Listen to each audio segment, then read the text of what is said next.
इस डायग्राम में देखने से ऐसा लग रहा है कि ये 5 कैपेसिटर 5 फैराड का कैपेसिटर 5 फैराड का कैपेसिटर सीरीज में लगा हुआ है, लेकिन ये एक्चुअली सीरीज में है नहीं।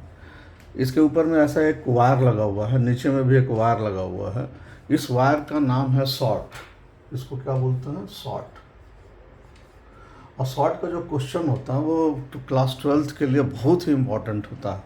तो शॉर्ट के क्वेश्चन को बनाने का तरीका ये है कि जहाँ पे है वहाँ से एक सेल यहाँ जोड़ दीजिए और सेल का कोई वैल्यू नाम रख दीजिए V वोल्ट या कुछ भी।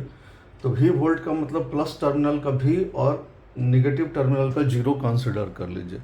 अब करने के बाद इसको क्या करना है कि आपको 2 पॉइंट लेना है। एक पॉइंट आप V का ले लीजिए और दूसरा पॉइंट एक 0 का ले लीजिए। अब उसके बाद आप ध्यान रखिए कि अगर यहाँ से लेकर के जहाँ तक मेरा पेन जा रहा है, यहाँ से लेकर के यहाँ तक में किसी तरह का कोई बीच में सेल अगर नहीं आता है, इस तरह का कैपेसिटर नहीं आता है, तो ये भी यहाँ से खिसक करके यहाँ आ जाएगा। और यही यहाँ पर भी वायर लगा हुआ है, यहाँ कोई सेल नहीं है, यही भी ऊपर जा करके यहाँ पर भी हो जाएगा। लाइक दैट ये 0 जो है, ये 0 यहाँ से खिसकते हुए यहाँ तक आएगा, यहाँ 0 हो जाएगा।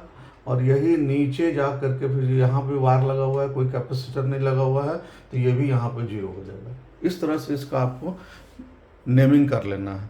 नेमिंग करने के बाद आप देखिए V से 0 हो रहा है, मतलब पोटेंशियल बदल रहा है। जैसे ही आप ऐसे चलेंगे तो ये क्या हो जाएगा, V से 0 हो जाएगा। इसका मतलब इसका पोटेंशियल बदल रहा है।